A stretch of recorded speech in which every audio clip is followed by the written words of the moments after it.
दोस्तों आईटीसी की मैनेजमेंट ने बिजनेस के रिस्ट्रक्चरिंग से इनकार नहीं किया है। कंपनी के चेयरमैन संजीव पुरी ने कहा है कि एफएमसीजी कारोबार के डीमर्जर और आईटी सब्सिडरी की लिस्टिंग पर विचार के लिए कंपनी तैयार है। दोस्तों आईटीसी कंपनी ने बताया है कि वो अपने बिजनेस के विस्तार के लिए यानी कि एक्सपेंशन के लिए अगले 3 साल में 10,000 करोड़ रुपए से ज़्यादा का निवेश करेगी।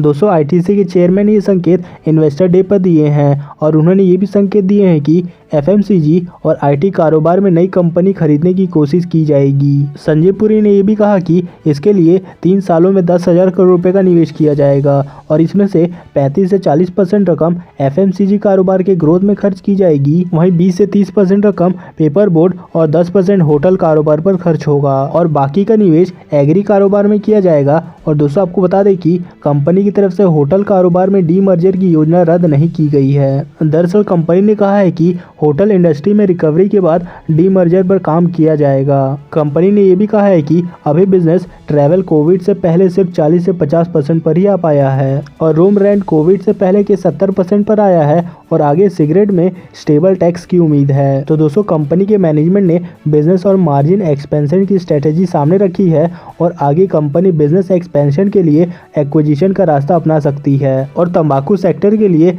टैक्स का स्ट्रक्चरल पॉजिटिव है और होटल और इन्फोटेक बिजनेस के रिस्ट्रक्चरिंग का विकल्प भी खुला है। और दोस्तों डीमर्जर से एफएमसीजी में वैल्यू अनलॉकिंग संभव है। वहीं दोस्तों आईटीसी के शेयर भाव में पीयर्स की तुलना में धीमी गति से बढ़त देखने को मिल रही है और तो और बाजार के रिकॉर्ड ऊंचाई छूने पर भी कंपनी के शेयर बहुत ही खराब परफॉर्म किए थे और दोस्तों ये बात कंपनी के मैनेजमेंट के लिए चिंता का विषय रही है। आपको बता दें कि कंपनी के पिछले एजीएम में भी संजय पुरी ने शेयर होल्डर से कहा था कि बोर्ड पिछले 5 सालों में अच्छे फाइनेंशियल परफॉर्मेंस और प्रॉफिट के रूप में 50,000 करोड़ से अधिक के भुगतान के बावजूद ग्रुप के शेयर की कीमत की सराहना नहीं करने के बारे में चिंतित हैं। उन्होंने कहा था कि 2016-17 और 2019-20 के बीच आईटीसी की पर शेयर इनकम में 47% की वृद्धि हुई, जबकि गैर सिगरेट एफएमसीजी व्यवसाय के मार्जिन में पिछले 4 सालों में 640 आधार अंक का ही सुधार हुआ।